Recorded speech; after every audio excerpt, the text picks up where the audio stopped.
Communications log, NORAD Cheyenne Mountain Complex. Date, October 15th, 2024. Time, 0630 hours Mountain Time. Operator, Senior Specialist Lucan Slate. The coffee tastes like burnt metal today. Third pot this week that's come out wrong from the break room machine. I mention it because everything else in this place runs with military precision, except apparently our 20-year-old coffee maker. I've been monitoring global communications for NORAD for 8 years, and mornings like this used to be predictable. Satellite feeds cycling through their standard rotations, electromagnetic readings holding steady in their normal ranges, the familiar electronic hum of 1,000 monitoring systems doing their job. Today feels different, though I can't put my finger on why. The first anomaly showed up at 0547 hours. A brief spike in electromagnetic readings from our Pacific monitoring station. Nothing dramatic, just a small deviation from baseline that lasted maybe 30 seconds. Standard protocol says anything under 60 seconds gets logged, but not reported unless it's part of a pattern. I made the notation, EMP 001, minor flux, probable solar activity. But the sun is in minimum cycle. Has been for 2 years.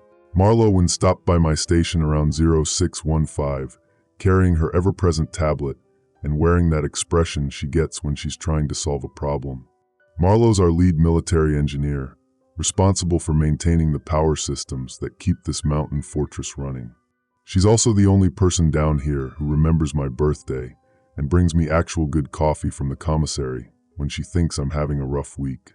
"You seeing anything weird in the EM spectrum?" she asked, not bothering with morning pleasantries. That's Marlowe, straight to the point, especially when she's worried. "Define weird," I said, though I already knew what she meant. The readings had been off all morning, just subtle enough to make you doubt your own instruments. Power grids showing microfluctuations from Denver to Phoenix. Nothing that would trip any alarms, but the patterns too regular to be random. She leaned against my console, her dark hair falling across her face as she studied my displays. Started about 40 minutes ago. 40 minutes ago was 0545 hours. 2 minutes before my first anomaly. I pulled up the broader electromagnetic monitoring network, expanding the view to include our Atlantic and European stations. The data made my stomach drop. Small spikes, all of them, nothing individually significant. But they were synchronized across 3 time zones, pulsing in a rhythm that felt almost deliberate. "Jesus, Marlowe. Look at this." She studied the display, her engineering mind already working through the implications. "That's not solar activity." "No, it's not." The morning briefing was scheduled for 0700 hours, but Commander Zafira Lark arrived early, her boots clicking against the polished floor with the sharp precision that made junior officers straighten their spines. Commander Lark runs this facility like a Swiss watch, every system monitored, every contingency planned, every person accountable. She's the kind of officer who inspires absolute confidence, which is why the slight frown on her face as she approached my station made me nervous. "Report, Specialist Slate." I walked her through the readings, highlighting the synchronization and the timing. She listened without interruption, her gray eyes moving between the displays and my face with the intensity of someone evaluating both the data and the messenger. "Equipment sensitivity," she concluded after a moment. "We upgraded the monitoring array last month. New sensors always need calibration time. Ma'am, with respect, the calibration was completed 2 weeks ago. These readings are within acceptable variance parameters," she cut me off. "Log them according to protocol. If the pattern continues for 72 hours, we'll run diagnostics." She was already turning away when Chaplain Amaris Pike appeared at the entrance to the communications center. Amaris moves with the quiet grace of someone who spends her time listening to other people's problems, but today she seemed more urgent than usual. "Commander, I wonder if I might have a word?" Zafira paused, her expression softening slightly. Amaris has that effect on people. There's something about her presence that makes even the most hardened military personnel feel like they're talking to a trusted friend rather than a chaplain. "Of course, Chaplain. What's on your mind?" "I've had 17 personnel request private consultations since yesterday evening. That's more than I usually see in a month." Amaris's voice carried the careful neutrality of someone trained to discuss difficult topics. "They're reporting unusual dreams. vivid ones. Several mentioned electromagnetic phenomena, lights in the sky, electronics failing, that sort of thing. I felt Marlowe's hand touch my shoulder, a subtle gesture of support that told me she was thinking the same thing I was. 17 people having dreams about electromagnetic phenomena. On the same night, we start seeing synchronized EM anomalies across multiple monitoring stations. Commander Lark's jaw tightened almost imperceptibly. Stress dreams aren't uncommon in high-security environments, Chaplain. We've been running extended readiness drills all month. Of course, ma'am. I'm sure that's all it is. I just thought you should be aware. After they left, the communications center felt too quiet. The constant electronic hum that usually fades into background noise seemed somehow more prominent, as if the machines were trying to tell us something we weren't quite smart enough to understand. At 0645, I noticed Brialyn Dusk in the archives section, visible through the reinforced glass partition that separates the communications center from the historical database storage. Brialyn's a civilian contractor, one of those brilliant specialists the military brings in when they need expertise they can't develop in-house. Her official job involves maintaining our historical communication records, but I've seen her accessing databases that go far beyond routine archival work. Today she was surrounded by physical files, actual paper documents in an era when everything is supposed to be digital. She moved through them with the focused intensity of someone looking for a specific piece of information, occasionally stopping to photograph pages with her phone. When she noticed me watching, she offered a small wave through the glass. I waved back, but something about her expression bothered me. She looked like someone who had found exactly what she was looking for and wasn't entirely happy about it. The electromagnetic readings continued their synchronized pattern through the rest of my shift. Small spikes, perfectly timed, spanning continents. By 0730 hours, I had documented 14 separate instances across 7 monitoring stations. The pattern was too precise to be natural, too subtle to trigger automated alerts, and too widespread to be equipment malfunction. I printed the data, old habits from my early days when we didn't trust computers with everything, and locked it in my desk drawer. Something told me I might need hard copies soon. The coffee still tastes like metal. But now I'm wondering if that's the coffee, or if it's something else entirely. Communications log, NORAD Cheyenne Mountain Complex. Date, October 16th, 2024. Time, 0612 hours Mountain Time. Operator, Senior Specialist Lucan Slate. The electromagnetic anomalies didn't stop overnight. If anything, they've gotten worse. I arrived this morning to find 3 separate satellite feeds showing communication delays that shouldn't exist. Our geostationary birds maintain position with atomic precision. Their signal timing is so reliable we use it to calibrate our own systems. But since 0400 hours, every satellite in our network has been showing micro delays. Fractions of seconds that would be meaningless to most applications, but in our world, fractions of seconds mean the difference between early warning and catastrophe. Marlowe found me staring at the displays, trying to make sense of data that defied every principle of orbital mechanics I knew.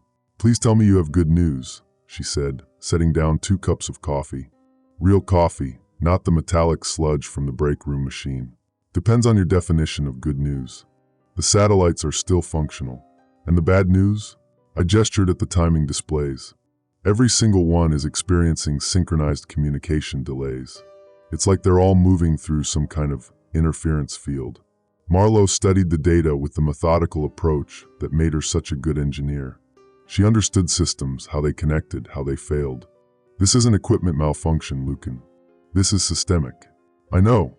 Have you reported it to command? I hesitated. Commander Lark had been clear about her assessment yesterday. Equipment sensitivity, acceptable variance parameters. But this was beyond variance. This was something fundamental changing in the electromagnetic environment around our planet. Not yet. At 0630, Brialyn Dusk appeared at my station with a stack of files that looked like they'd been pulled from deep storage. The paper was yellowed with age, and I could see classification stamps from decades past. "Lucan, I need to show you something." Her voice carried an urgency I'd never heard before. These are historical records of electromagnetic anomalies from the 1950s through the 1980s. She spread several documents across my secondary console, They were reports from various military installations, all describing similar phenomena. Synchronized electromagnetic disturbances spanning multiple monitoring stations, satellite communication delays, power grid fluctuations. Briellen, where did you get these? That's not important right now. What's important is the pattern. She pointed to dates highlighted in yellow marker. Every major electromagnetic event in our recorded history has followed the same progression. Small anomalies for 24 to 48 hours, then escalation, then. She trailed off. Then what? Then the records stop. I felt something cold settle in my stomach. What do you mean they stop? I mean, after each event, there are gaps in the historical record. Sometimes weeks, sometimes months. As if the facilities just stopped reporting. Marlowe leaned over my shoulder, studying the documents. These are classified files. How did a contractor get access to? I've been researching electromagnetic warfare scenarios for 3 months, Briellen interrupted. Someone in the Pentagon wanted a comprehensive analysis of historical precedents. But when I started finding patterns, when I started asking questions about the gaps in the records, my clearance got restricted. Yesterday, my access was revoked entirely. Yesterday, I said slowly. The same day our anomalies started. Not a coincidence. At 0715, Commander Lark's voice came over the facility intercom. All department heads report to Conference Room Alpha immediately. Security protocols are now in effect. Security protocols meant limited access between sections, restricted communication with outside facilities, and enhanced monitoring of all personnel activities. It was a response to potential threats, but I couldn't tell if we were being protected or contained. 15 minutes later, Chaplain Amaris Pike found me in the communications center. Her usual calm demeanor was strained, and I noticed her hands trembling slightly as she approached my station. Lucan, I need to ask you something, and I need you to be completely honest with me. Of course, Chaplain. Have you been experiencing unusual dreams in the past 2 days?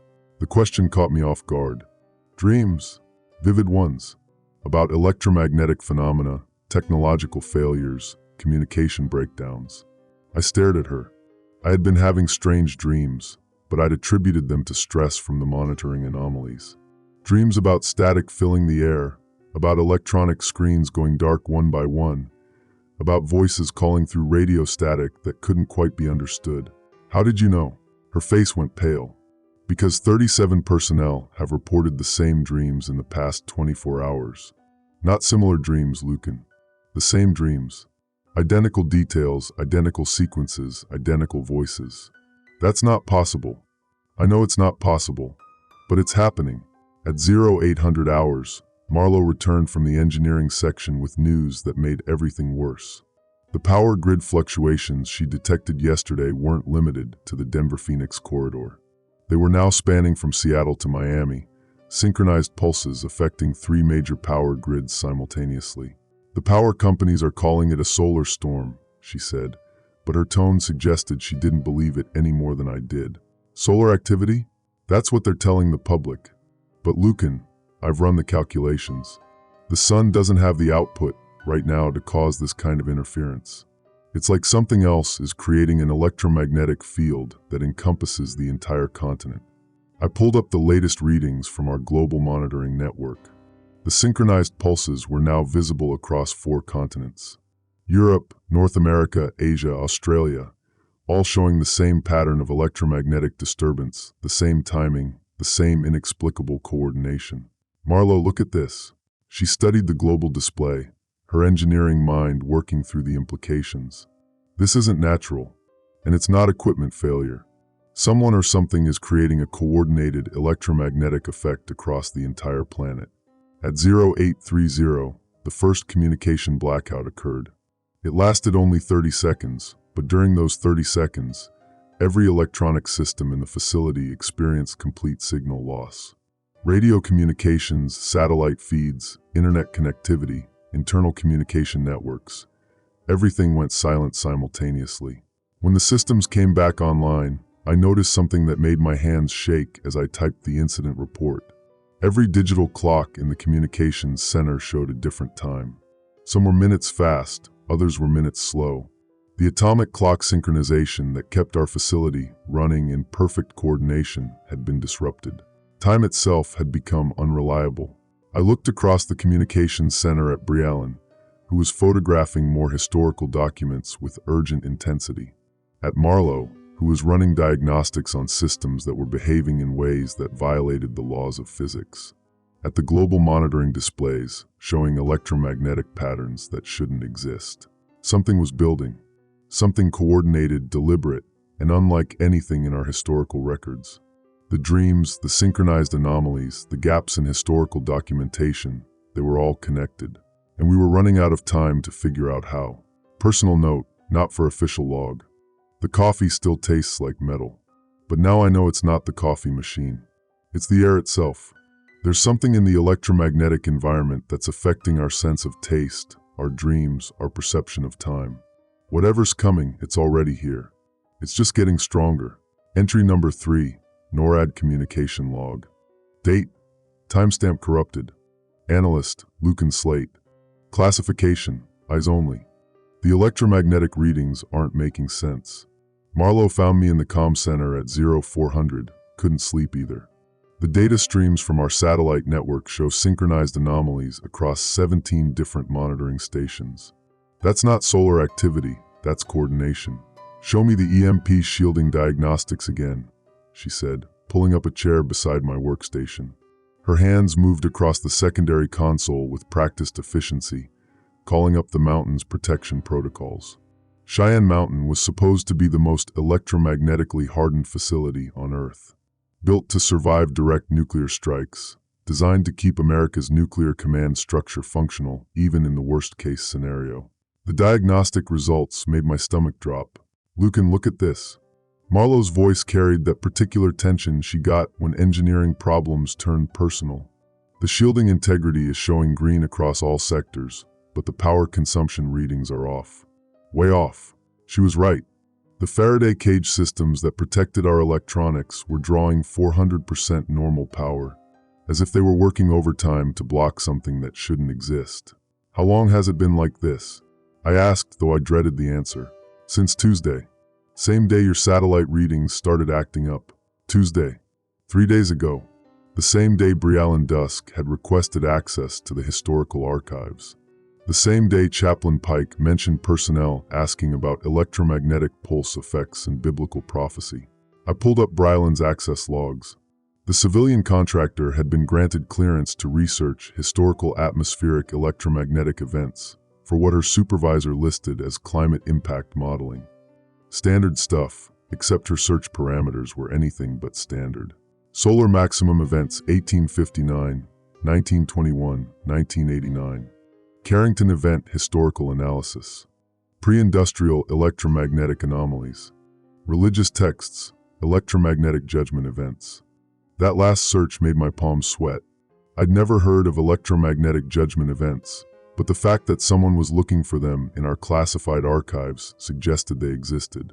Marlowe, I said carefully, what would happen if someone wanted to test our EMP shielding without actually setting off a nuclear weapon?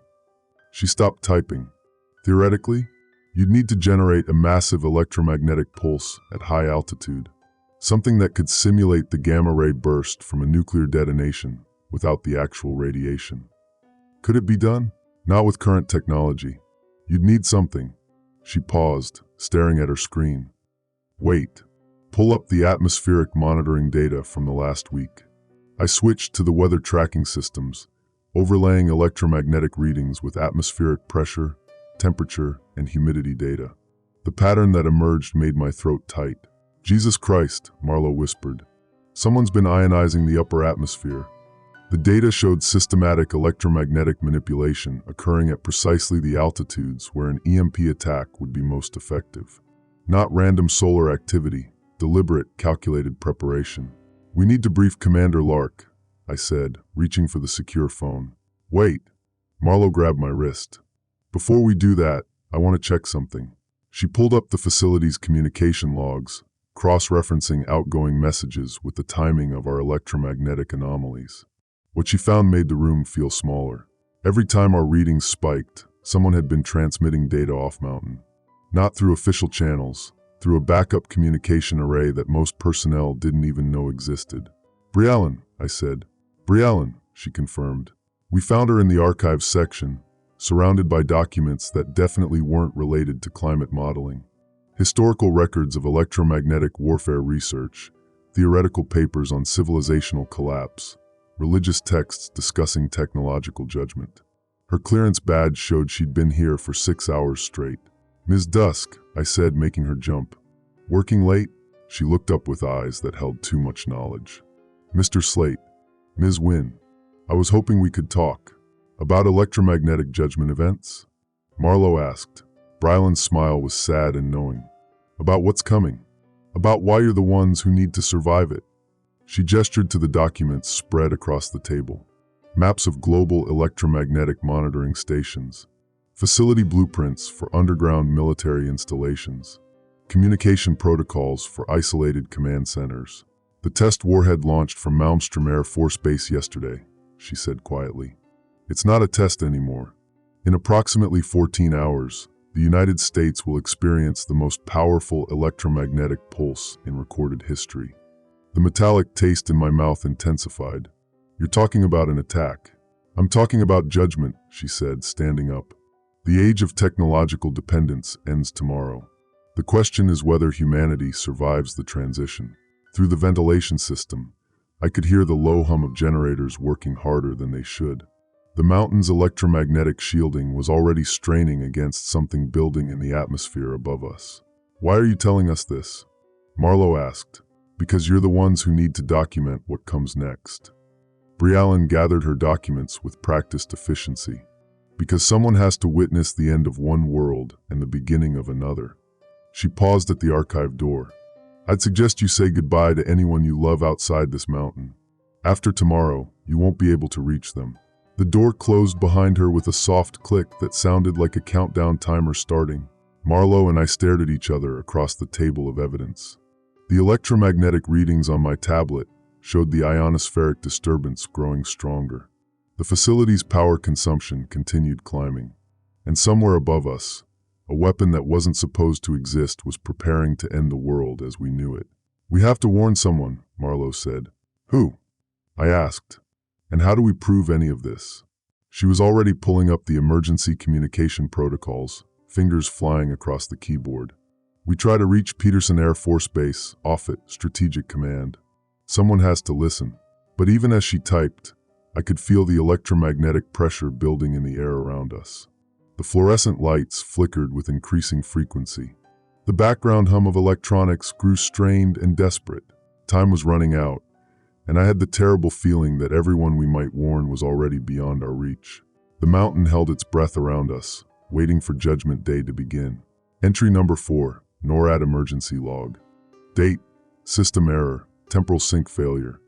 Analyst, Lucan Slate. Classification, corrupted data.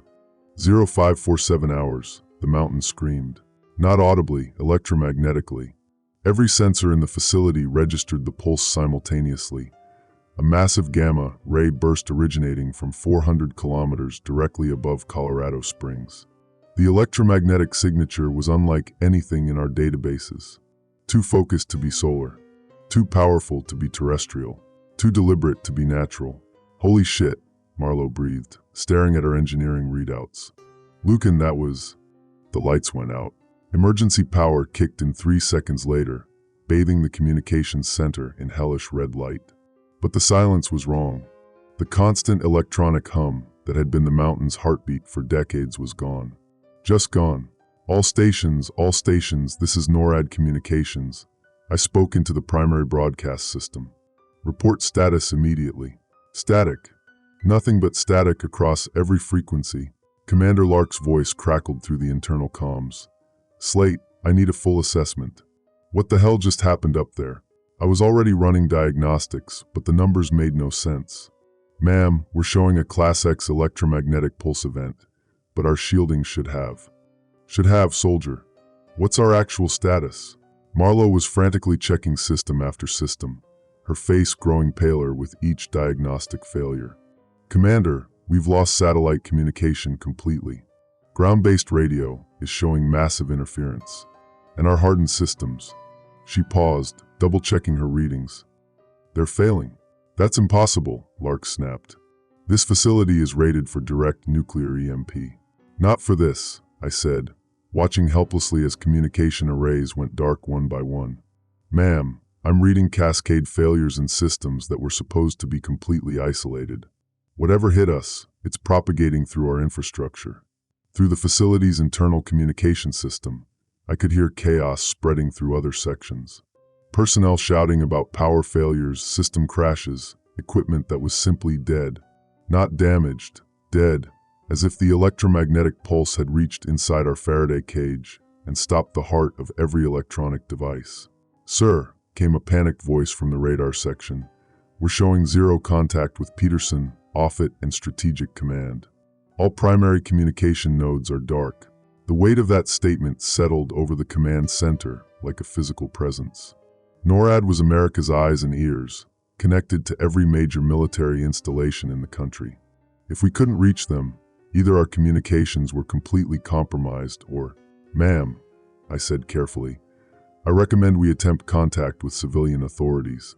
Denver Metro, Colorado Springs Emergency Services, anyone with functioning radio equipment."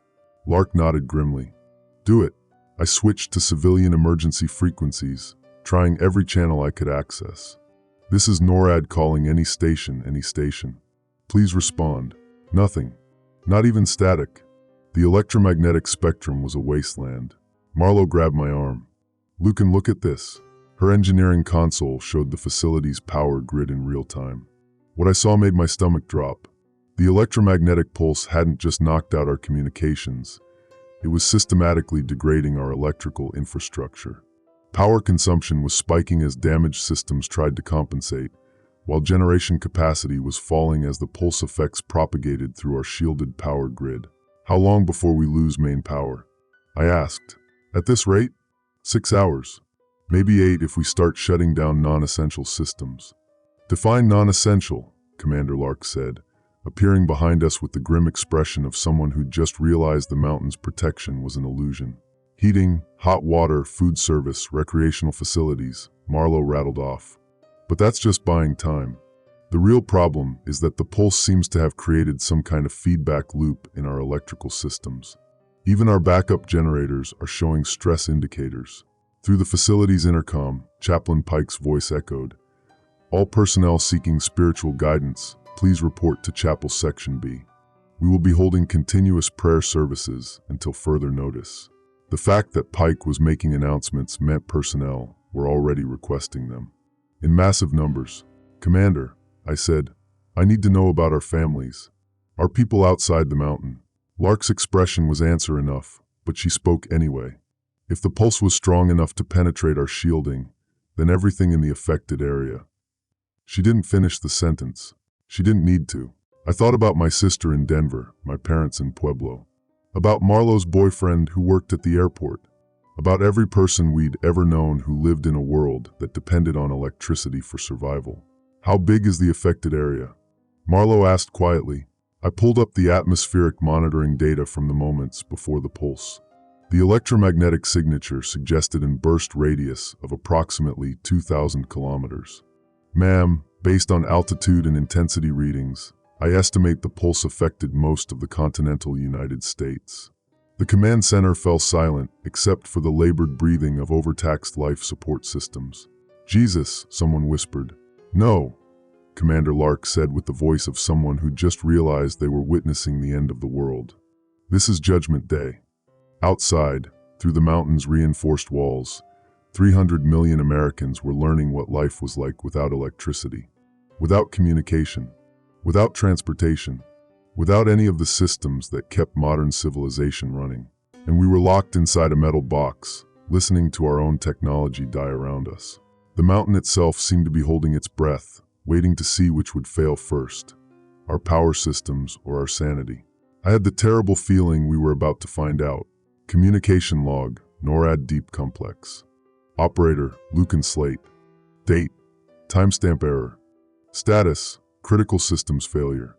The second pulse hit at 0347 hours. I felt it coming, a pressure change that made my teeth ache, like the moment before lightning strikes. The emergency lighting flickered once, twice, then died completely. In the absolute darkness that followed, I could hear Marlowe's breathing 3 feet away, rapid and shallow. Jesus Christ, someone whispered. Then the backup generators should have kicked in. They didn't. The silence stretched impossibly long.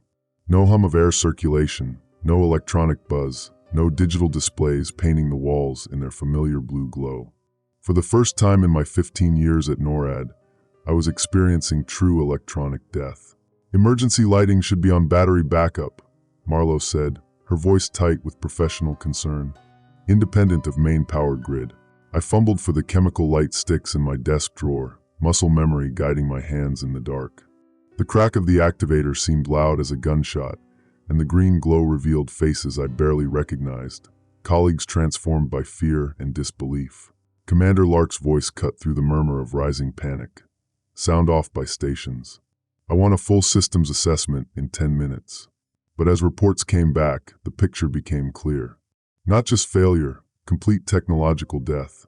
Every piece of electronic equipment, from the massive threat assessment computers to individual digital watches, had gone silent. Even the hardened systems, the ones designed to survive nuclear electromagnetic pulses, lay dead. That's impossible, Dr. Brialyn Dusk said from the corner where she'd been reviewing her files. Her voice carried a strange note I couldn't identify. Not surprise. Almost satisfaction? The Faraday cage specifications should have protected everything. Marlowe was already moving, checking junction boxes with a manual voltage tester. The shielding held. This wasn't electromagnetic penetration. She looked up from her readings, face grim in the chemical light. This was systematic overload from inside the cage. What does that mean? I asked, though part of me already knew I didn't want the answer.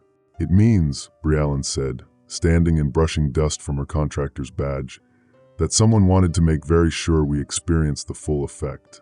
The temperature in the room seemed to drop 10 degrees. Commander Lark stepped forward, hand instinctively moving to her sidearm.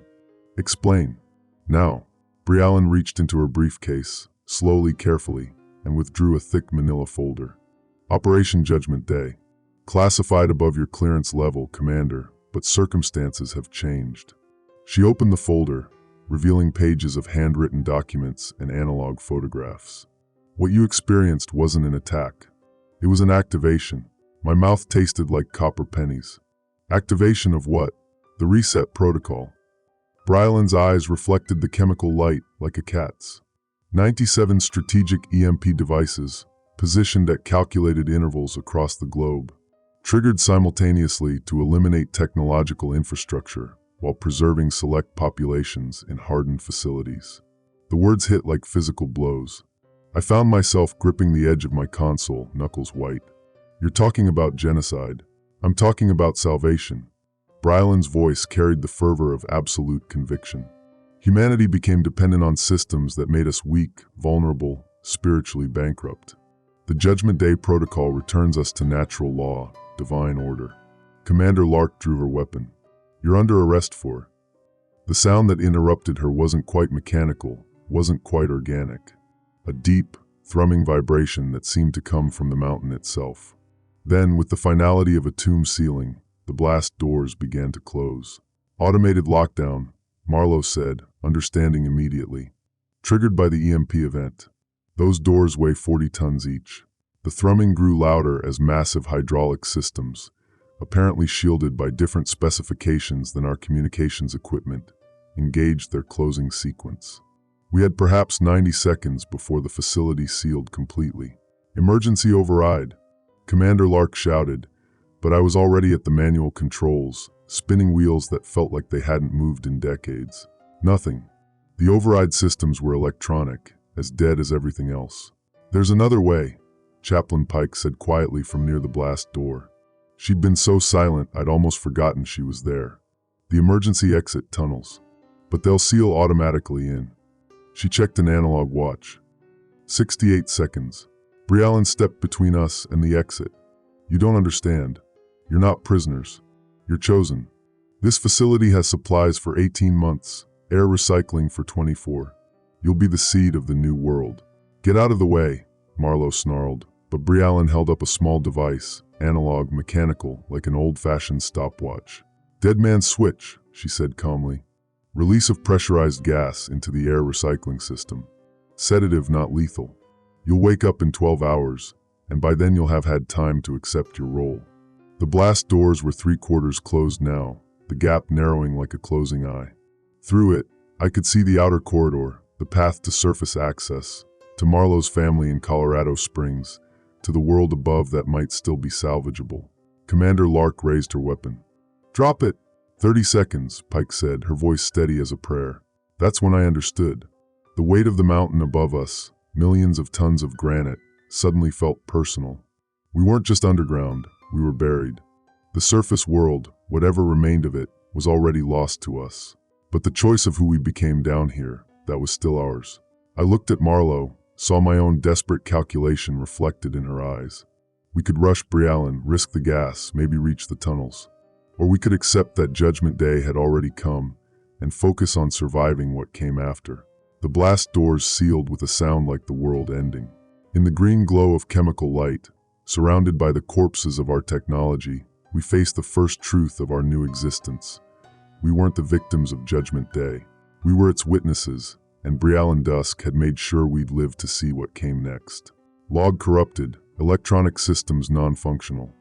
Manual documentation log. Day 3, after the sealing. Recording officer, Lucan Slate. Personnel status, 47 alive, 3 missing. Emergency lighting, chemical sticks only. The air tastes wrong.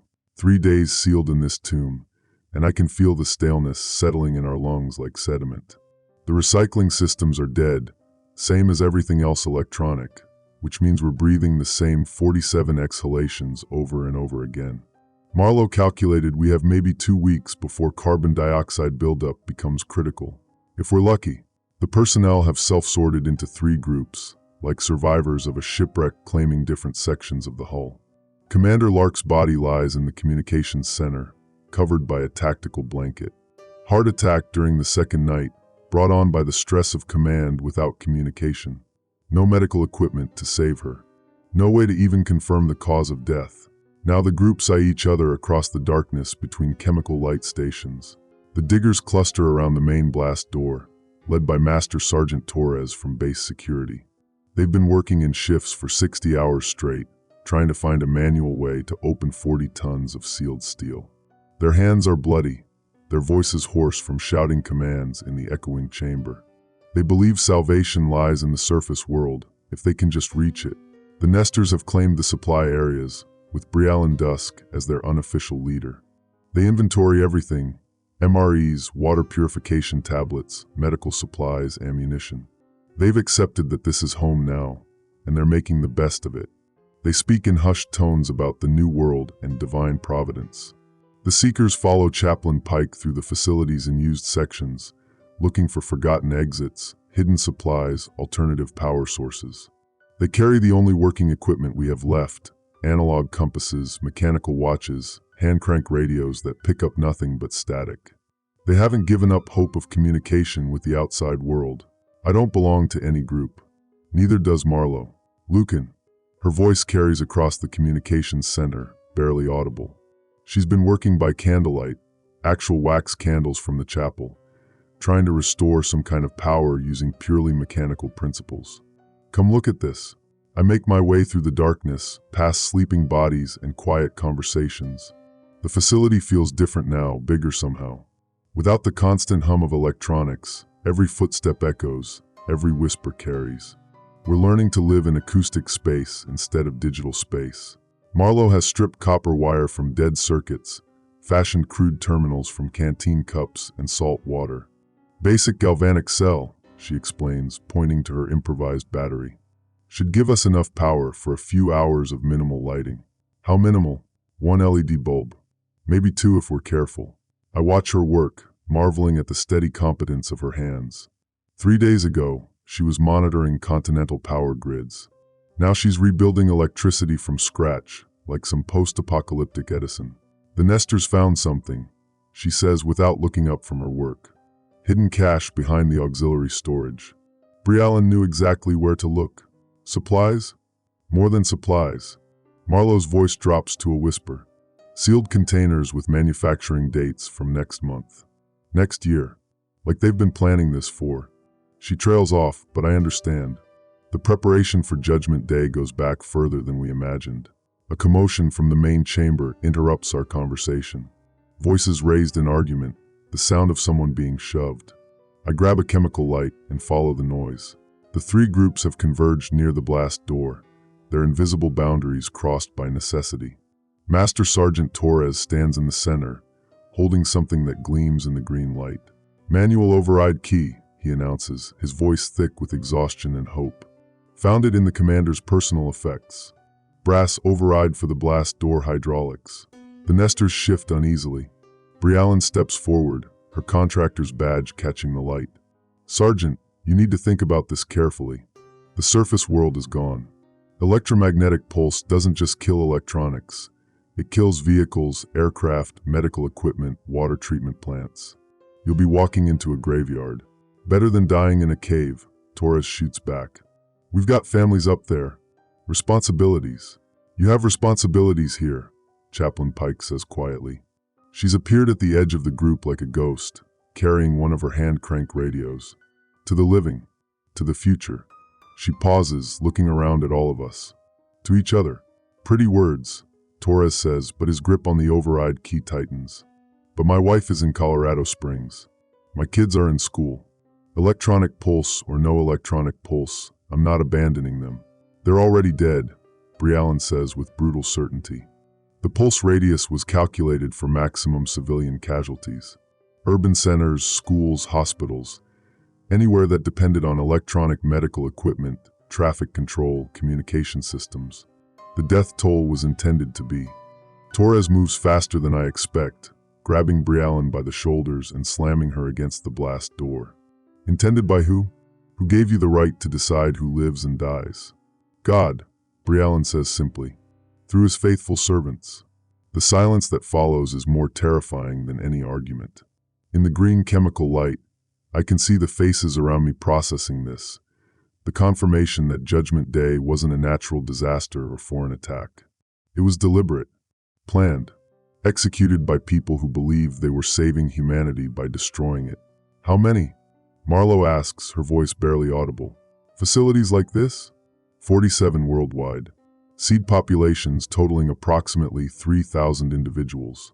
Selected for genetic diversity, essential skills, and spiritual readiness. Briallen's voice carries the satisfaction of a job well done. The minimum viable population for species recovery.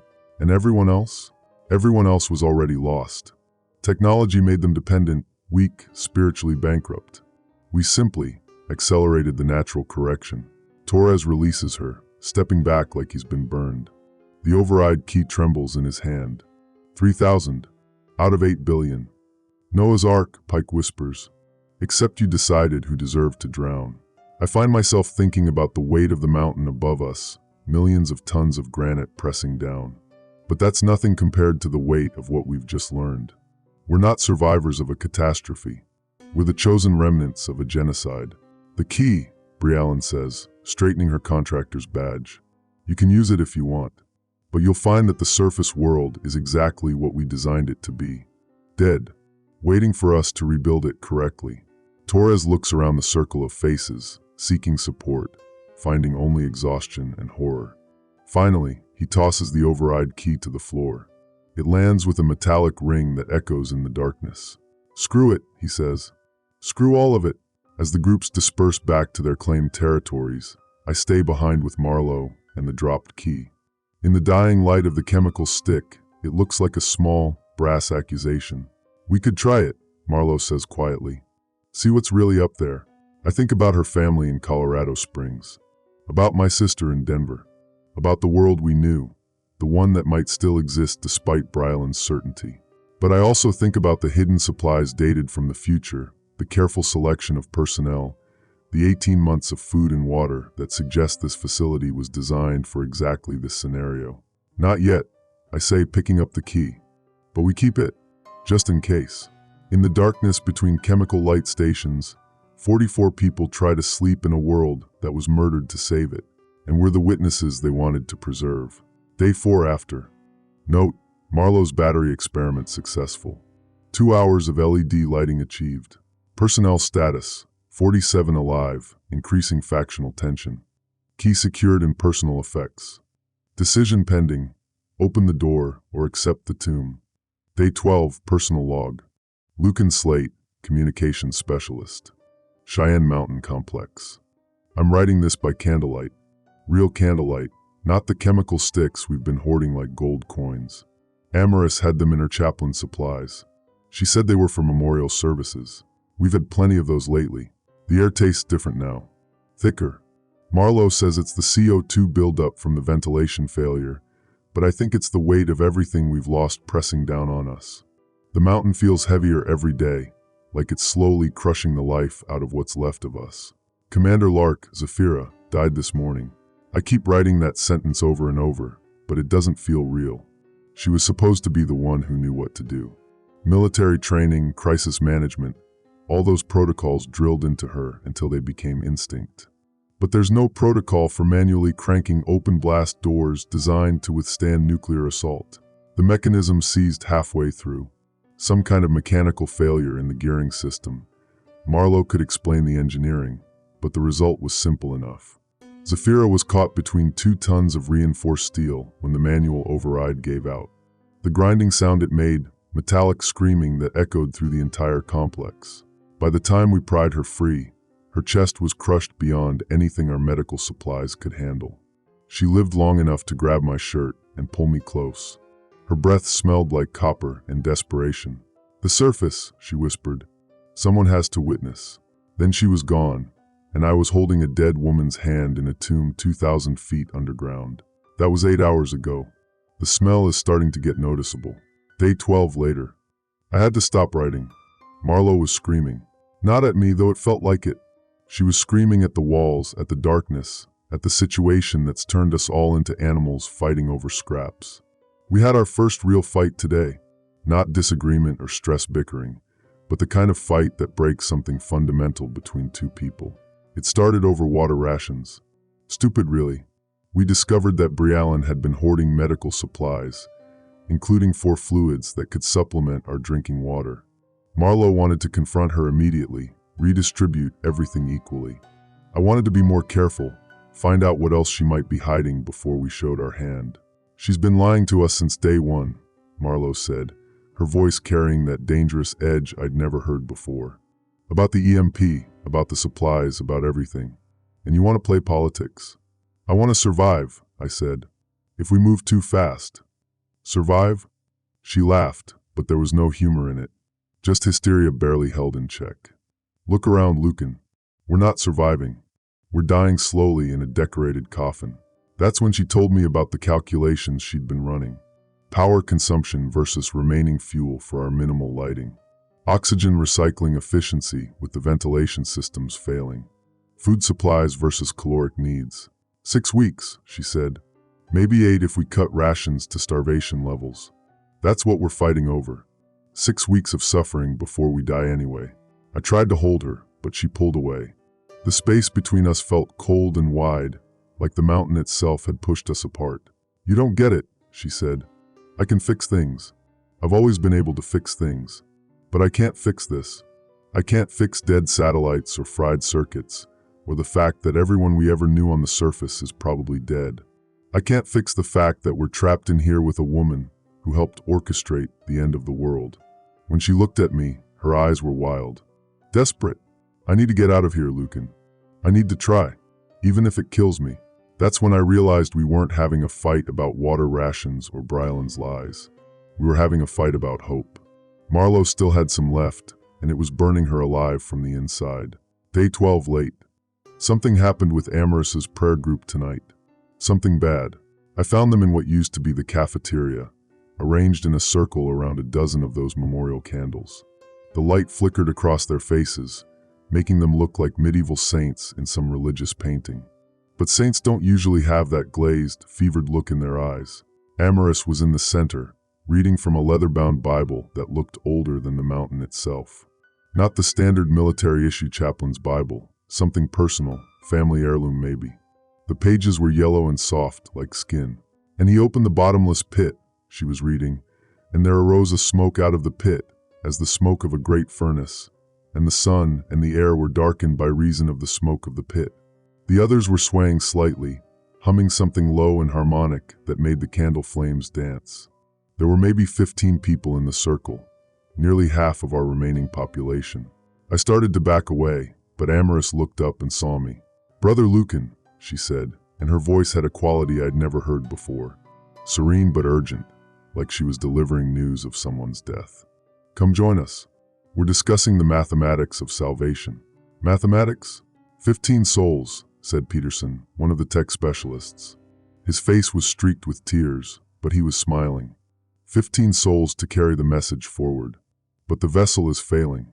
That's when I noticed the pill bottles. Empty prescription containers scattered around the circle like offerings. Zafira's pain medication from the medical bay. Sleep aids. Antidepressants. Anything they could find. "Amaris," I said carefully. "What are you doing?" "We're going home," she said simply. "The world above is dead, Lucan. Poisoned by our sins, our dependence on the false gods of technology. This," she gestured at the walls around us, "this is purgatory. A test of faith before the final judgment. That's not, isn't it?" Her eyes were bright, fever bright. "We built machines to replace God's providence. We worshipped at the altar of electricity and circuits. And now we're trapped in the bowels of the earth, waiting to die slowly in our own waste." Peterson was still smiling. "But we can choose the timing of our exodus. We can go together, as a congregation. Clean. Pure." I looked around the circle at faces I'd known for months, people I'd shared meals with, worked alongside. Now they all had that same serene, terrifying expression. The look of people who had found an answer to an impossible question. "Think about it, Lucan," Amaris said gently. "What are we really fighting for? A few more weeks of stale air and recycled water? A chance to emerge into a radioactive wasteland where everything we ever knew is ash? We're fighting to live," I said, but even as the words came out, they sounded hollow. "No," she said. "We're fighting to postpone death. There's a difference." I backed out of the cafeteria and ran. Actually ran, stumbling through the dark corridors until I found Marlowe in the engineering section, surrounded by disassembled electronics and the smell of burned circuitry. "We have a problem," I told her. She looked up from the tangle of wires she was working on. "Just one." When I told her about Amaris and the prayer group, her face went completely still. "How many pills do they have?" "I don't know." "A lot." She was quiet for a long moment, then carefully set down the circuit board she'd been examining. "If they do it," she said finally, "if they actually go through with it, that's 15 fewer people consuming oxygen and food." The pragmatism in her voice scared me more than anything else that had happened. "Marlowe, I'm not saying it's right," she said quickly. "I'm saying it's mathematics. Cold, horrible mathematics." We sat in silence, listening to the distant sound of hymns echoing through the ventilation shafts. Day 13, early morning. I was wrong about the pills. They didn't take them. At least, not all of them did. When I went to check on the prayer group this morning, I found 12 bodies arranged in a perfect circle around the burned-down candles. They looked peaceful. Younger somehow, like sleep had smoothed away the stress lines that had been carving themselves deeper into all our faces. But 3 members of the group were still alive. Amaris was one of them. "We drew lots," she explained when I found her sitting beside the bodies, still holding that ancient Bible. "The Lord chose who would stay to witness, to carry the message." "What message?" "That this was not random destruction. This was judgment, divine correction of humanity's path." She looked up at me with eyes that were completely sane and completely terrifying. "The question is, what do the survivors do with that knowledge?" I wanted to be angry. I wanted to shake her, scream at her for letting people die, for giving up. But looking at those peaceful faces, I couldn't help wondering if they'd found something the rest of us were still missing. Hope, maybe. Or its opposite, the kind of absolute certainty that makes hope unnecessary. Day 13, afternoon. Everything fell apart after we found the bodies. Marlowe snapped. Just completely lost it. Started ranting about how we were all going to die down here, how Briallen had planned this, how the prayer group had the right idea. She grabbed one of the empty pill bottles and shook it at me. "They found the easy way out," she said. "While we're sitting here pretending there's still something to fight for." That's when Briallen appeared. Like she'd been waiting for exactly this moment. There is something to fight for, she said calmly. But not what you think. Stay away from us, Marlowe warned. Just stay the hell away. The surface world is rebuilding, Briallen continued, ignoring the threat. Not the way it was. That world is gone forever. But something new is growing from the ashes. Something better. She pulled out a small device I'd never seen before. Solar-powered radio, military grade, the kind that should have been fried by the EMP like everything else. This is shielded, she explained. Prepositioned. There are networks forming across the country. Communities of survivors who understand what really happened. What needed to happen. The radio crackled to life, and through the static we heard voices. Human voices, having conversations about crop rotations and water purification and trade routes between settlements. The new world doesn't need our old skills, Briallen said. It needs people who understand why the old world had to die. Marlowe stepped toward her, and I saw something dangerous in her expression. You did this, she said quietly. You knew. You prepared. You let us think we were trapped while you had a way out all along. I have a way forward, Briallen corrected. For those ready to embrace what comes next. What about the others? The ones who didn't get your special invitation to the apocalypse. Necessary casualties in humanity's evolution. That's when Marlowe hit her. Not a slap or a shove, but a real punch that sent Briallen sprawling across the floor. The radio skittered away, its voices still crackling about the joys of post-technological life. Necessary casualties, Marlowe repeated, standing over Briallen's prone form. Like my sister in Denver? Like the kids in the elementary school near the base? All necessary? Briallen wiped blood from her mouth and smiled. You'll understand eventually. When you see what we're building. I'll never understand, Marlowe said. But I could hear something breaking in her voice. Not conviction, something deeper. The fundamental belief that other people were worth saving. Day 13 night. I'm alone now. Marlowe left. Not died, not disappeared, left. Made a choice to try for the surface on her own, rather than stay trapped down here with the rest of us. She took what supplies she could carry and headed for the emergency exit shaft that might or might not still be functional. I can't stay here, she told me before she went. I can't sit in this tomb listening to Briallen explain why 7 billion people had to die for her vision of a better world. I can't watch the rest of us slowly go insane or give up or both. Then I'll come with you. No. She touched my face, gentle for the first time in days. Someone needs to keep record. Someone needs to document what really happened here. If I make it to the surface, if I find other survivors who aren't part of Briallen's cult, they need to know the truth. What truth? That this wasn't natural disaster or enemy attack. This was deliberate, planned, and the people responsible are still out there, building their new world on the bones of the old one. She kissed me then, soft and desperate and final. If you don't hear from me in a week, assume I didn't make it. But keep writing, Lucan.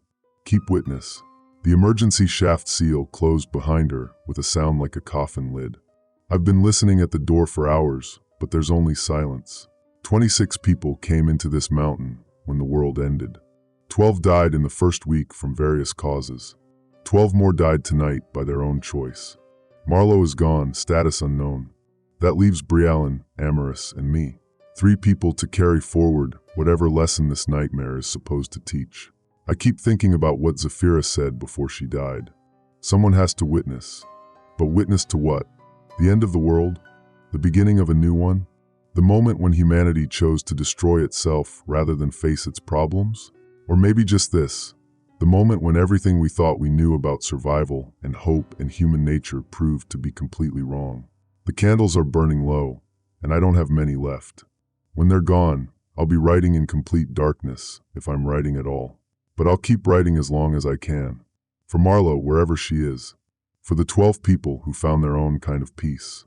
For Zafira, who died trying to open a door she knew was locked. For the world that was, and whatever comes next. Day 127, personal log, Lucan Slate. Location, NORAD facility, level 7, emergency shelter. The static from Marlowe's jury-rigged radio cuts through the silence like a blade through flesh. 3 months of dead air, and now this, fragments of voice, distorted but unmistakably human, speaking coordinates and status reports in a language that sounds almost like the old military protocols we used to follow.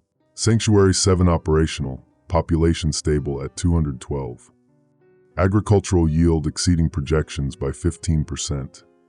Phase 3 implementation on schedule. Brialyn sits cross-legged on the concrete floor, her contractor's uniform now filthy rags, but her eyes hold the same calculating gleam they've carried since the first day.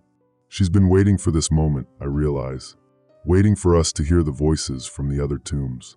You knew, I say, and it's not a question. She nods, running her fingers along the edge of a manila folder that somehow survived the electromagnetic pulses. The paper is yellowed, brittle, marked with dates from 18 months ago. The Chrysalis Protocol, 67 facilities worldwide, positioned at key geological and strategic points. The radio crackles again. Denver Mountain reporting successful crop rotation, seed vault integrity maintained. Denver Mountain. I taste copper in my mouth, the flavor of betrayal. That's us. We're one of the wombs, Brialyn says, and there's no apology in her voice.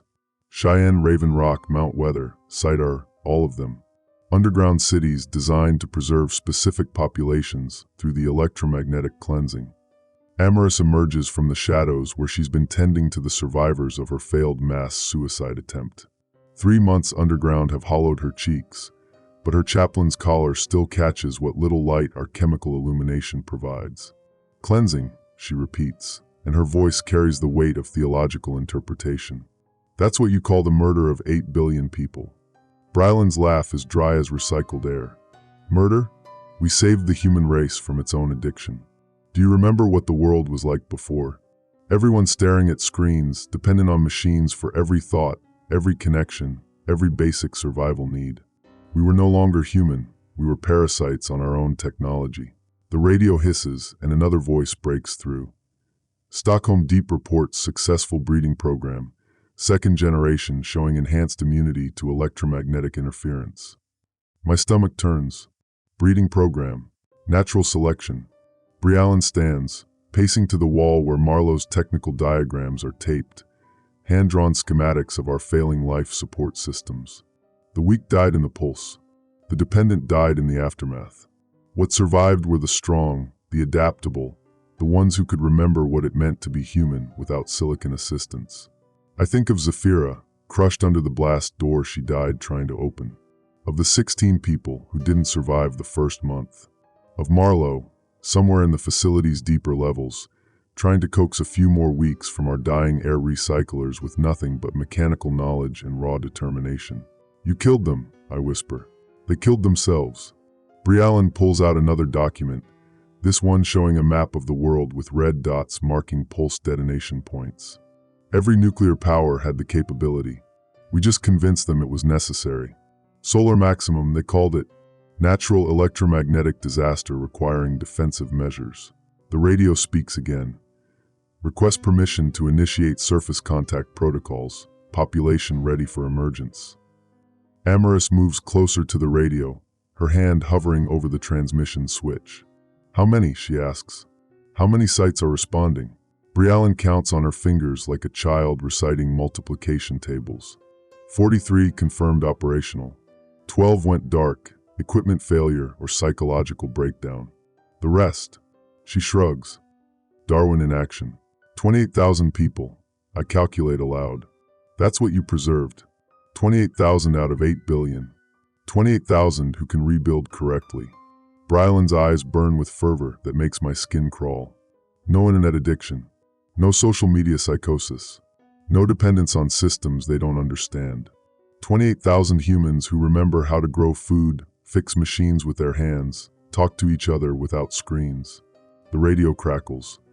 All stations, this is Raven Rock Command. Phase 3 authorization confirmed. Begin surface emergence protocols immediately. Amaris's finger hovers over the transmission button. One press, and we join the network. One press, and we become part of their new world order, built on the graves of civilization. They're waiting for us to respond, she says. I look around the concrete tomb that's been our world for 127 days. 18 people left alive, sustained by emergency rations and the hope that someday we might see sunlight again. Above us, the surface world lies in electromagnetic silence. No planes, no cars, no hospitals, no schools. Just scattered survivors scratching in the ruins of everything humanity built. What about the people up there? I ask. The ones who survived without your bunkers? Brylan's smile is sharp as broken glass. Subjects for Phase 4. Integration or elimination, depending on their adaptability. The radio hisses again. Denver Mountain, respond immediately. Your emergence is critical to regional stability. I realize they've been trying to contact us for weeks, maybe months. We've been the silent tomb in their network, the dead cell in their carefully planned organism. We have a choice, Amaris says quietly. Join them or stay silent. If we stay silent, we die down here, I point out. The air recyclers have maybe 2 weeks left. If we join them, we become complicit in genocide, she counters. Briallen reaches for the radio. If we join them, we help build a world that will never again face the vulnerabilities that nearly destroyed us. A world where humans are human, not cyborgs dependent on silicon dreams. I catch her wrist. Through the concrete, I can almost feel the weight of the mountain above us, pressing down like the judgment of history. Somewhere in this facility, Marlowe is working by candlelight, trying to keep us alive one more day. Somewhere above us, survivors are learning to hunt and gather and make tools with their hands. 28,000, I repeat. The radio whispers. Denver Mountain, final attempt, respond or be marked non-operational. My finger moves toward the transmission button. The choice isn't really between joining and dying. It's between two different kinds of complicity. Join the network and help build their perfect world on mass graves. Stay silent and let our deaths be meaningless martyrdom. But there's a third option, one that neither Briallen nor the voices on the radio have considered. I press the button. This is Denver Mountain, I say into the microphone. We're operational. We're ready for Phase 3. Briallen smiles. Amaris closes her eyes in what might be prayer or despair. But I'm not done talking. Day 127, Cheyenne Mountain Complex. The radio crackled to life at 0300 hours, pulling me from the first real sleep I'd managed in weeks. Static filled the communications chamber, but beneath it, voices. Human voices, speaking in code I recognized from my NORAD training. This is Raven's Nest, calling any sanctuary stations. Repeat, this is Raven's Nest. I fumbled for the analog transmitter Marlowe had jury-rigged from salvaged components. My hands shook as I keyed the microphone. After 4 months of silence, the possibility of contact felt like touching a live wire. Raven's Nest, this is Mountain Home. How copy? The pause stretched long enough that I wondered if our signal had died in transmission. Then, Mountain Home, we copy 5 by 5. Confirming your facility status. 47 souls remaining. Minimal power, adequate supplies. I hesitated, then added, Covenant status unknown. Another pause. Mountain Home, be advised, Covenant assets are active. Recommend maintaining communication protocols. My blood chilled. The Covenant, that's what Briallen had called her organization. The architects of Judgment Day. If they were still coordinating between facilities, then this wasn't just survival. This was something bigger. Marlowe appeared at my shoulder, her engineer's instincts alert despite the early hour. Who's Raven's Nest? Peterson Air Force Base, if the call signs are legitimate. I keyed the microphone again. Raven's Nest, requesting facility status report. Mountain Home, we have 112 souls. Full Covenant compliance as of day 90. Recommend you consider integration protocols. The words hit like a physical blow. Peterson had joined them. The people who destroyed civilization were now rebuilding it according to their vision, and they were recruiting other survivors. Lucan. Marlowe's voice was tight. What's integration protocols? I didn't answer immediately. Couldn't. Because I knew what it meant. Briallen had explained it during one of her lectures about the New World Order. Survivors who joined the Covenant would be relocated to central facilities, their skills cataloged and assigned according to the new society's needs. Those who refused, Mountain Home, please acknowledge integration query. I looked at Marlowe, seeing my own understanding reflected in her face.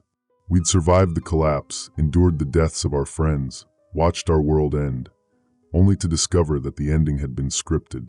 And now we were being asked to play our assigned roles in the sequel. Raven's Nest, Mountain Home requests 24 hours to consider. Copy Mountain Home. Be advised, integration window closes day 130. Covenant assets will assume non-compliance after that date. The transmission ended, leaving us in the familiar embrace of static. But the silence felt different now. Heavier. We weren't just survivors anymore. We were rebels by default. 3 days, Marlowe said quietly. 3 days. I set down the microphone and turned to face her. What do you think happens after day 130? She didn't answer, but I could see the calculation in her eyes. The same calculation I was making. Briallen had been clear about the Covenant's plans for unreformed populations. They couldn't allow independent survivor communities to exist. Too much risk of technological reversion, of returning to the old ways. We need to talk to the others, I said. An hour later, I stood before the 38 survivors gathered in what had once been the base's briefing room. Candles provided the only light, their flames casting dancing shadows on faces that had grown gaunt over the past months. These people had lost everything, families, careers, the entire world they'd known. Now I was asking them to risk the little they had left. The choice is simple, I began, though nothing about this was simple. We can join the Covenant, accept relocation to one of their central facilities, and help build their version of the new world.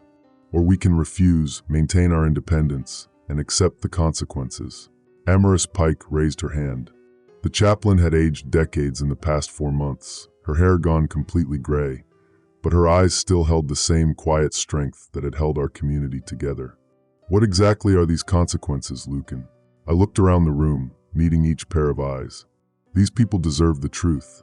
Based on what Briallen told us about their plans, I believe facilities that refuse integration will be classified as security risks. They'll be neutralized. The word hung in the air like smoke. Sergeant Martinez, one of the few remaining military personnel, leaned forward. You're talking about elimination. I'm talking about a group that orchestrated the collapse of civilization to remake it according to their vision. They're not going to let pockets of resistance survive to challenge that vision. But we're not challenging anything, protested Dr. Sarah Chin, the base's former medical officer. We're just trying to survive. Survival is challenge enough, Marlowe said from her seat near the wall. Every day we exist as a free community is proof that their new world isn't the only option. The debate continued for hours. Some argued for integration. At least they'd be alive, even if not free. Others insisted that survival without dignity wasn't survival at all. I listened to each voice, watched the faces around me, and felt the weight of leadership I'd never asked for. Finally, Amaris stood. I'd like to share something, if I may. The room quieted. Before this all began, I spent a lot of time thinking about judgment. About what it means to be tested, to have your true nature revealed under pressure. I think that's what's happening here. She moved to the center of the room, her voice growing stronger. The Covenant believes they're God's instruments, carrying out divine judgment on a corrupt world. But I've seen how they operate. I've seen the files Briallen shared, the planning, the manipulation. This isn't divine judgment. This is human arrogance wrapped in religious rhetoric. So what do we do? Asked Martinez. We choose, Amaris said simply. We choose whether to be complicit in their vision or to resist it. And we live with the consequences of that choice. I looked around the room one more time. These weren't soldiers or revolutionaries. They were clerks and technicians, cooks and maintenance workers, people who'd been thrust into extraordinary circumstances through no choice of their own. But they were still people, still capable of choice, all in favor of integration with the Covenant. Raise your hands. 12 hands went up. I didn't judge them. The promise of safety, of belonging to something larger than our struggling community, was powerful, especially when the alternative was unclear. All in favor of maintaining independence, raise your hands. 26 hands rose. More than I'd expected, more than I'd dared hope for. That settles it then. I moved to the radio equipment Marlowe had set up in the corner. We go with the majority. We stay independent. But as I prepared to key the microphone, Marlowe stepped forward. Wait. She looked at me, then at the radio, then back at me. If we're going to do this, we should do it right. Send a message to all the Covenant facilities. Let them know there are other options. I stared at her. That's not just resistance, Marlowe. That's revolution. Maybe it's time for a revolution. The room was silent as I considered her words. Broadcasting to multiple facilities would require every bit of power we had left. It would drain our batteries, probably permanently. But it would also let other survivors know they weren't alone, that the Covenant's vision wasn't inevitable. "It'll take all our remaining power," I said. "I know." Marlowe moved to the radio controls. "But what good is power if we don't use it for something that matters?" I looked around the room one more time, saw determination in faces that had been marked by despair just hours before. Saw people who decided to choose hope over safety, principle over comfort. "Do it," I said. Marlowe's fingers danced across the controls, adjusting frequencies, amplifying signals, preparing for the most important transmission of our lives. The equipment hummed with power, drawing from our precious reserves. "This is Mountain Home calling all sanctuary stations," I began, my voice carrying across the airwaves to whoever might be listening. "Be advised that integration with Covenant assets is not mandatory. Independent survivor communities are viable. Repeat, you have choices." The transmission lasted 3 minutes. 3 minutes of hope broadcast into the darkness, powered by the last of our electrical reserves. When it ended, the radio fell silent. Permanently. "That's it then," Marlowe said, her voice barely above a whisper. "We're officially off the grid." I nodded, feeling the weight of what we'd done. We'd chosen our side in a war we'd never wanted to fight. In 2 days, when the Covenant's deadline passed, we'd discover what that choice would cost us. But as I looked around the room at the faces of my fellow survivors, tired, frightened, but determined, I knew we'd made the right decision. Whatever came next, we'd face it as free people. The age of judgment had begun, but we'd chosen to be judges rather than the judged. Outside, the mountain stood silent against the stars, sheltering the last free community in a world being reshaped by fanatics. We'd sent our message. Now we waited to see who would answer. Day 253, Surface Journal entry. "The morning light feels different now. Not just because I haven't seen natural sunlight in over 8 months, but because it illuminates a world that no longer hums with electricity. The silence still catches me sometimes. No air conditioning cycling, no electronic devices charging, no distant highway traffic. Just wind through the pine trees and the sound of human voices carrying across our camp. We call it New Eden Camp, though Amaris insists the name was chosen ironically. Every paradise needs its serpent," she says, usually while looking toward the southern ridge where Covenant scouts have been spotted twice this month. I'm writing this by candlelight in what used to be a Park Service cabin, 15 miles down mountain from Cheyenne.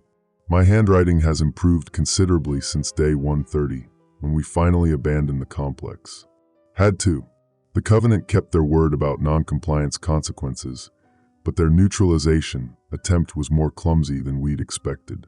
Biological agents pumped into the ventilation system. Marlowe's engineering expertise saved us. She'd modified the air filtration weeks earlier after finding references to atmospheric integration protocols in Brylan's documents. Brylan. Still think about her sometimes. Whether she truly believed in the Covenant's vision or just wanted to be on the winning side of history. Found her body 3 weeks after we surfaced. Single gunshot wound to the head, execution style. Apparently, even the Covenant has standards for traitors. 23 of us made it out of the mountain.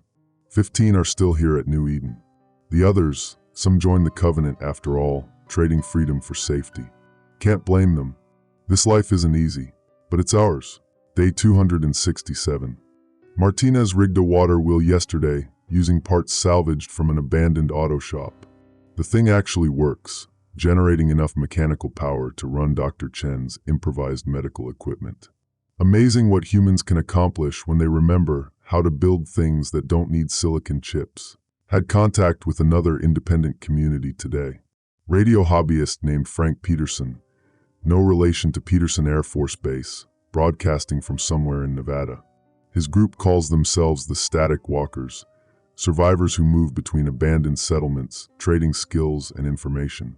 According to Frank, there are at least 40 independent communities scattered across the western states. Most are small, 20 to 50 people, but they're growing. The Covenant controls the major cities and transportation hubs, but they're struggling with rural areas.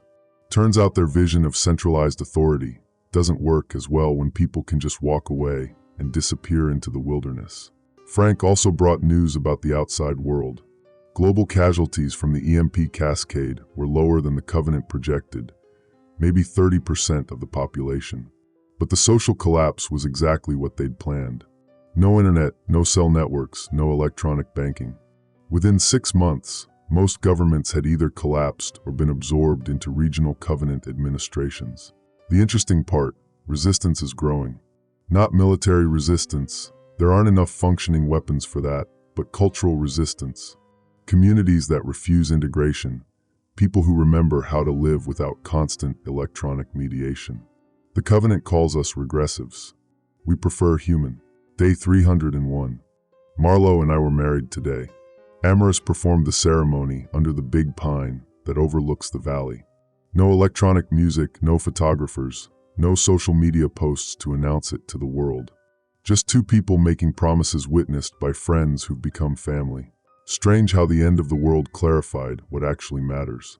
The ceremony was interrupted by visitors, a covenant integration team, that arrived just as Amaris was reading from Ecclesiastes.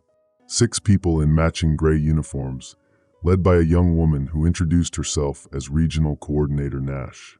Very polite, very professional, very clear about their purpose.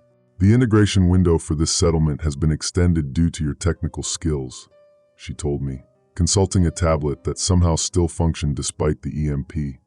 Shielded electronics, probably. The regional authority recognizes that your communications expertise and your wife's engineering background would benefit the reconstruction effort. And if we decline? Marlo asked. Nash's smile never wavered. Then you'll be classified as a security risk to regional stability.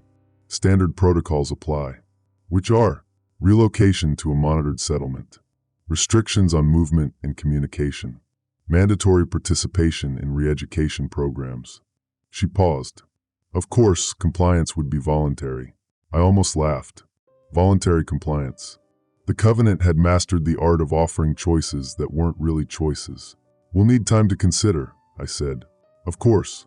You have 72 hours. Nash handed me a radio transceiver. Contact us on Channel 7 when you've decided. After they left, we held a community meeting. Same process as before. Debate, discussion, democratic decision. But this time, the vote was unanimous. All 15 adults chose to refuse integration. We spent the next 3 days packing. Day 345. The static walker network is more sophisticated than I'd imagined. Communities across the Mountain West coordinate through a combination of ham radio, courier networks, and dead drops. Information flows faster than the Covenant realizes. Warnings about integration teams and security sweeps spreading from settlement to settlement like wildfire. We're not just surviving anymore. We're organizing. Our new camp is hidden in a canyon 40 miles northeast of our old position. Solar panels salvaged from abandoned houses power a modest electronics workshop where Marlo builds communication equipment. My job is coordinating information flow between communities, who needs medical supplies, where the Covenant has increased patrols, which settlements are planning to relocate. The Covenant still controls the infrastructure, but infrastructure matters less when people remember how to live without it. Their new world order depends on centralization, on people believing they need institutional support to survive. Every independent community proves them wrong. Day 398. A year ago today, the world ended. Hard to believe it's only been a year. Feels like a lifetime. Dr. Chin delivered our first baby this morning. Sarah Kim, born to parents who never knew the old world, will grow up thinking hand-pumped water and candlelight are normal. She won't remember the internet or smartphones or electric cars. Won't miss them either. Sometimes I wonder if the Covenant was right about one thing. Maybe humanity did need a reset. Not the authoritarian control system they've created, but a genuine return to smaller communities, local production, face-to-face relationships. The old world was convenient, but it wasn't necessarily better. Still, I remember the good parts. Global communication, medical advances, the ability to share knowledge instantly across vast distances. The Covenant hasn't just eliminated technology, they've made it a controlled resource, available only to those who submit to their authority. That's what we're really fighting against. Not technology itself, but the idea that access to knowledge and tools should depend on political compliance. Day 456. Major development. We've established contact with communities on the East Coast. Turns out the Covenant's control isn't as complete as they've claimed. Independent settlements exist from Maine to Florida, many connected through networks similar to ours. More importantly, we've learned that several Covenant facilities have experienced internal revolts. The promised paradise of their New World Order apparently involves a lot more manual labor and a lot less personal freedom than many integration volunteers expected. Turns out people don't stop wanting autonomy just because the lights went out. The resistance is still fragmented, still outnumbered, but it's real. And it's growing. Day 500. Milestone day. 500 days since Judgment Day. And we're not just surviving, we're thriving. New Eden Canyon now hosts 37 people across 8 family units. We've got sustainable food production, clean water, basic medical care, and limited manufacturing capability. Most importantly, we've got hope. The Covenant still sends integration teams occasionally, but they're less aggressive now. Word is they're dealing with larger problems, supply chain failures, equipment breakdowns, and increasing resistance from integrated communities. Central authority is harder to maintain when you can't rely on electronic surveillance and instant communication. Had a long conversation with Amaris yesterday about the future. She thinks we're witnessing the birth of a new kind of civilization, smaller scale, more democratic, less dependent on complex systems that can be easily disrupted. Maybe, she said, we needed to lose the old world to remember how to build a better one. Maybe she's right.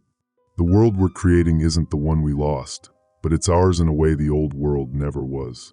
We know every person in our community, understand where our food comes from, participate directly in every decision that affects our lives. The Covenant promised to save humanity from its technological dependence. Instead, they've reminded us that human freedom and human community are more resilient than any system designed to control them. Day 547, final entry. I'm closing this journal today, not because our story is ending, but because it's beginning. The record of our survival is complete. Now it's time to focus on building rather than just enduring. This morning, representatives from 12 independent communities met in the canyon to discuss formal coordination. Not government, none of us want to recreate the old centralized systems, but mutual aid networks, communication protocols, shared resource management. The kind of cooperation that emerges naturally when people are free to choose their associations. The Covenant calls us regressives, primitives, enemies of progress. They're wrong on all counts. We're not anti-technology or anti-progress. We're pro-choice, pro-community, pro-human dignity. We believe technology should serve people, not the other way around. We believe progress means expanding human freedom, not restricting it. Most importantly, we believe the future belongs to whoever has the courage to build it. The old world is gone. The Covenant's world is crumbling. The world we're building, one community, one choice, one relationship at a time. That world is just getting started. They called it Judgment Day, as if human civilization was on trial. Maybe it was, but the verdict isn't what they expected. Humanity wasn't found guilty and sentenced to authoritarian control. Humanity was found capable of something better. The mountains are still here. The people are still here. The future is still unwritten. That's enough for me. Lucan Slate, New Eden Canyon, Year 2 of the New World. Journal archived, Community Library Collection.